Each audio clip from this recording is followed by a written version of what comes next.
안녕하십니까. 예민수의 경제 토크 시작합니다. 오늘은 퍼스트 프라임 리서치 손여로 팀장님 모셨습니다. 어서 오십시오. 안녕하십니까. 드디어 엔비디아가 실적을 발표했습니다. 예, 역시나 엔비디아는 뭐 엔비디아입니다. 그렇죠? 뭐 시장의 기대치를 다 충족시키고도 가이던스가 좋았는데 실적이 좋았는데 국내 반도체주는 왜 못 오릅니까? 네. 제가 이제 한 달에 한 번씩 녹화를 하고 있기 때문에 한 달에 나왔던 뉴스들 모두 다 종합을 해본다 했을 때 네. 어떤 계산기를 두들겨 봤을 때는 저도 박사님과 마찬가지입니다. 근데 이 투자라는 게 투자분들의 심리를 좀 반영을 하는 것이 아닌가 그렇게 판단되고 있고요. 네. 엔비디아 실적 발표했을 때 어떤 투자분들의 뷰도 갈리더라고요. 그래서 다행히도 이제 국내 정규자임 이제 지나가면서도 이 엔비디아 실적 발표가 어떤 투자분들 투심을 만족시켰다 이런 이야기가 나왔었는데 엔비디아 실적 발표하고 나서 애프터장부터 국내 시장 개장 전까지는 이 엔비디아에서 부정적으로 말씀하신 분이 많이 계셨습니다. 그래서 네. 결과적으로 젠슨왕 CEO 같은 경우도 엔비디아 실적 발표하고 자신들에 대해서 가이드라인을 이야기를 했지만 투자자들 입장에서 아침 7시, 8시 사이에는 엔비디아 CEO가 뭐 가이드라인에 대해서 뭐 구체적으로 이야기를 안 했다. 이런 식으로 좀 이야기를 하시더라고요. 그래서 저는 물론 이런 뉴스 실적 발표랑 뉴스를 봤을 때 투자분들의 심리가 긍정적으로 작용했으면 좋겠지만 보수적으로 작용한다고 해도 뭐 엔비디아 뭐 후퇴표는 없다라고 판단되고 있고요. 그 엔비디아 실적 발표 결과 보신 분들 아시겠지만 저는 이 뉴스를 긍정적으로 보려고 노력을 하는 사람입니다. 그래서 네. 전년 동기 대비해서 매출이 그래도 70% 증가했고 이 미국의 증권가에서 나온 데이터에 약 3.3%를 상회했다 이런 평가를 하고 있는데 저는 긍정적으로 보고 있습니다. 근데 시장에서는 이제 엔비디아가 그동안 140달러, 150달러 돌파 못하고 뭐 120달러 중반까지 왔다가 실적 발표 3시간 전에 갑자기 6% 반등하더니 이제 애프터장에서는 이제 보합권에서 마감을 했기 때문에 엔비디아 실적 발표에 대해서 결과만 이야기를 해보라고 한다면 기대치는 만족을 시켰지만 투자분들께서는 최근 실적 시즌에 어떤 유동작이 부족하다 보니까 단기적인 재료 소멸에 따라서 차익이 나온 거다라고 판단하고 있고요. 그다음에 AI 소프트웨어 기업들의 투자 이 방향성은 들쭉날쭉합니다. 뭐 투자를 줄이겠다라고 발표한 기업도 있고 투자를 진행을 하겠다라고 발표한 기업들도 있는데 이런 뉴스가 혼절로 보이면서 투자분들 투심이 좀 변화가 있다 보니까 단기적인 차익실현 나올 수 있다고 판단하더라도 이 시기를 조금만 늘려봤을 때는 반도체는 그렇게 염려할 필요 없어 보인다. 개인적으로 그렇게 평가하고 있습니다. 결국은 이제 AI 투자가 이제 줄어드느냐 이거잖아요. 마이크로소프트가 그런 뉴스가 좀 있었잖아요. 네. 데이터 센터 좀 줄일 거란 얘기도 있었고요. 그러면 이제 그런 우려들은 적어도 반도체 전반 우리 반도체 얘기하기 전에 AI에 대한 거는 엔비디아 실적을 하게 됐을 때 역시나 뭐 딥시크 충격을 확인했더라도 별 이상 없다. 네, 그렇게 봐야 되나요? 네, 저는 단기적인 이제 차익 실현이다 그렇게 보고 있고요. 엔비디아 실적 발표를 보다도 제가 절대 수치는 증가를 하고 있지만 이익폭은 줄어들고 있는 것은 사실이다라고 제가 거의 서너 달 넘게 말씀을 드렸는데 그렇죠. 예. 그런 이야기를 들었을 때 엔비디아가 끝이다라고 판단했으면 박스권을 이탈해서 내려가야 되는데 지지하는 모습이고 근데 주가는 뭐 횡보하고 있으니까 좀 아쉬운 건 사실이죠. 엔비디아로 수익 많이 보신 분들 계실 거고 추가 매수 이제 수익 보고자 엔비디아 꾸준하게 매수하신 분들 계실 텐데 근데 지금 가만 보면 엔비디아가 거의 1년 전에는 퍼가 80에서 90이 넘어갔었는데 현재 실적 발표 이전에는 퍼가 35 정도 되더라고 35, 36 정도.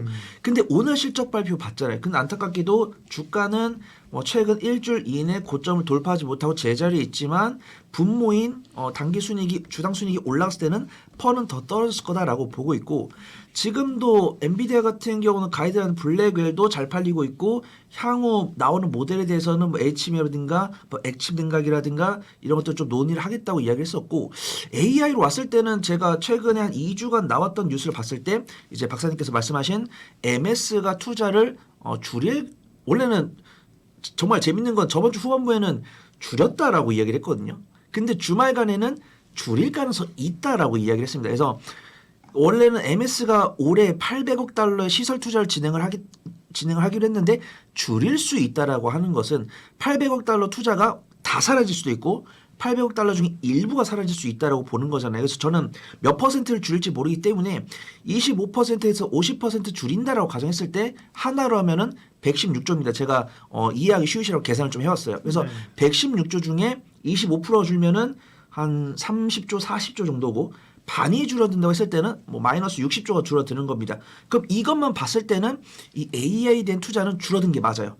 근데 지금 보니까 애플도 튀어나왔고 메타 그다음에 중국에서는 마윈의 알리바바가 이제 투자를 진행을 하겠다고 했었는데 지금 보면 알리바바 같은 경우 75조기 때문에 이미 MS가 투자 금액을 줄이겠다라고 하는 최대 커버리지를 넘어서는 금액이고 그다음에 애플 같은 경우도 4년간 714조 원이기 때문에 이걸 나누기 4를 하면은 거의 한 180조 정도 되죠. 1년에. 그다음에 메타 같은 경우도 280조 원대 AI 데이터 센터를 건설하겠다고 가장 최근에 나왔기 때문에 이런 것들을 마이너스랑 플러스 합했을 때는 플러스가 더 큽니다.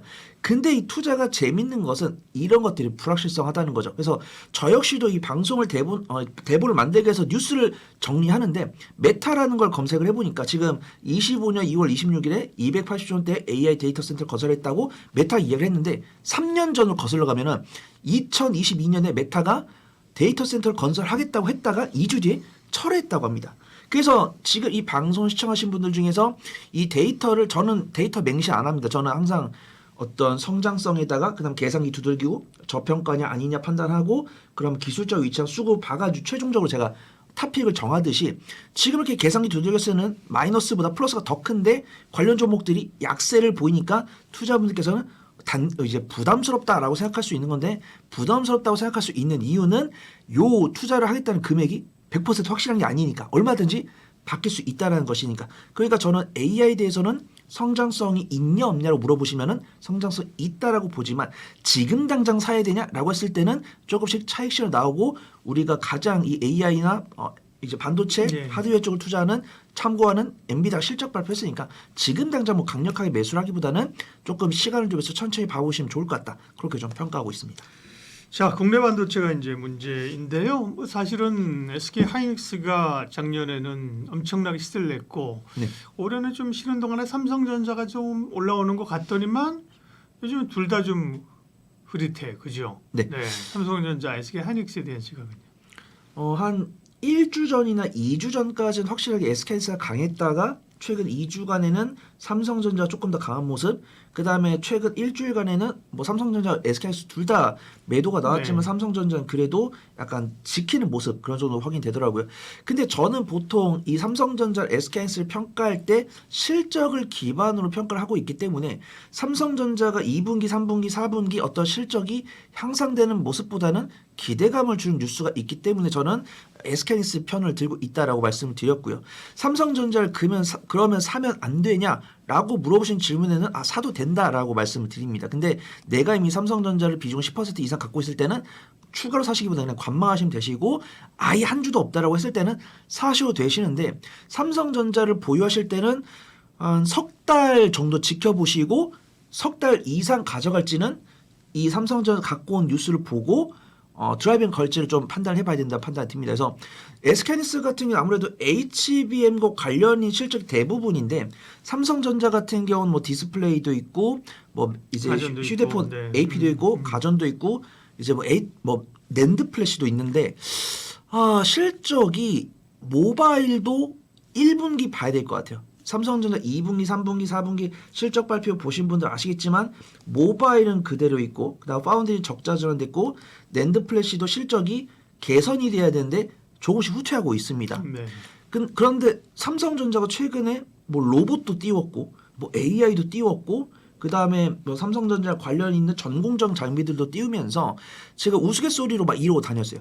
삼성전자는 자기 주가보다 자기 밸류체인 주가는 정말 잘 띄운다 이렇게 말씀드렸었고 삼성전자가 밀고 있는 게 그 스타게이트 프로젝트 참여됐다는 이야기 그 다음에 최근에 이제 갤럭시 25가 이제 CS2025 이전에 갤럭시 언팩 행사에서 공개됐는데 잘 팔렸다라고 합니다. 그래서 그 잘 팔린 분이 실적 발표가 이제 2025년 1분기에 반영이 될 거예요. 그 다음에 이제 그 모바일 AP가 잘 팔리다 보니까 삼성전자 같은 경우도 파운드리 사업을 재개한다고 했었고 그 기세를 모아서 용인 반도체 클러스터에 착공한다는 뉴스 나왔고 그 가운데 스타게이트에 이제 이제 합류한다 이런 뉴스가 나오면서 삼성전자가 최근에 SK하이닉스보다 견조한 모습 보여주고 있는데 지금 저는 기술적 위치나 수급 등을 봤을 때는 삼성전자 공략이 가능하지만 제가 말씀드렸던 세네 가지 모멘텀이 실적으로 반영돼야지만 드라이빙을 걸 수 있다라고 판단되고 있고 이런 것들 체크를 못하신 분들은 여전히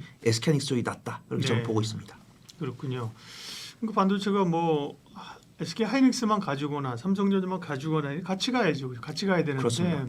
전체적으로 조금 조정 분위기인데 근데 뭐 반도체는 전체적으로 어쨌든 조금 해볼 만한 거 아니에요? 그러니까 조정 시에 다 버리긴 그렇죠. 좀 가지고 있어야 되는 섹터죠. 네, 그렇습니다. 저는 이제 반도체 중에서는 구분을 해드리면 당연히 완성 메모리 메이커들은 당연히 적금 넣듯이 모아가야 된다는 부분들이고 네. 제가 꾸준하게 HBM이랑 장비 쪽은 실적이 나오기 때문에 차라리 내가 단기적인 변동성을 선호하지 않는다라고 하시면은 HBM이나 장비 쪽으로 보시라고 말씀을 드려요. 근데 변동성은 유리기판, CXL, 온디바이스 AI 기판주들, 그 다음에 액침 냉각 이런 종목들이 변동성이 가기 때문에 이런 종목들을 선호를 하실 겁니다.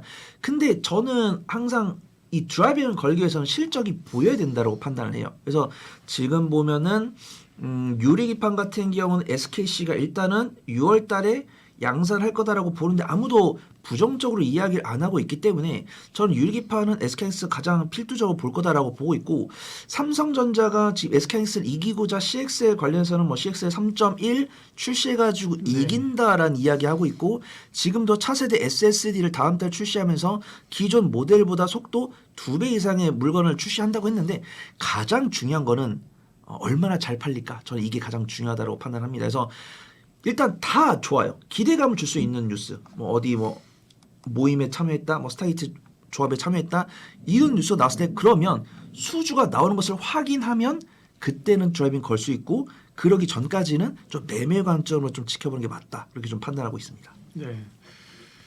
반도체 정리를 한번 해보겠습니다. 그러니까 이렇게 삼성전자나 하이닉스나 반도체 전반적으로 어쨌든 간에 적극 매수의 그 시각은 아니신 것 같아요, 그죠? 네네. 약간 지금은 트레이딩 성격에 짧게 보자는 거고 삼성전자보다는 SK하이닉스가 여전히 더 낫고, 네. 단기적인 변동성 선호하지 않으신 분들께는 네. 그게 더 낫다라고 판단합니다. 네, 그럼 소부장 가운데서는 어떤 종목들이 좋아요? 네. 네, 저는 오늘 이제 네. HBM 쪽을 정해왔고요. 오늘 시장상 보시면 좀 엔비디아 실적 발표 날이기 때문에 좀 네. 전반적으로 외국인과 기관의 매도가 나왔는데 그나마 좀 HBM 쪽은 괜찮았다라고 판단합니다. 만약에 오늘 엔비디아 실적 발표하고 이 기자분들께서 쓰시는 평가대로 나왔을 때는 이제 반도체 전반에 대한 온기가 들어왔어야 되는데 오늘 좀 쉬어가는 모습들이고 유리기판이랑 액침 냉각 같은 경우도 뭐 유리기판 뭐 피로틱스나 뭐 액침 냉각이나 삼성공조 이런 종목들도 바닥 대비해서 거의 뭐 50% 60% 올라간 상황에서 로봇 관련 종목들과 같이 좀 단기적인 차익실현 나오는 모습이었어요. 근데 그나마 오늘 반도체 중에서 강했다라고 판단하는 종목은 좀 HBM 쪽이 아닌가 그렇게 판단되고 있고요. 네.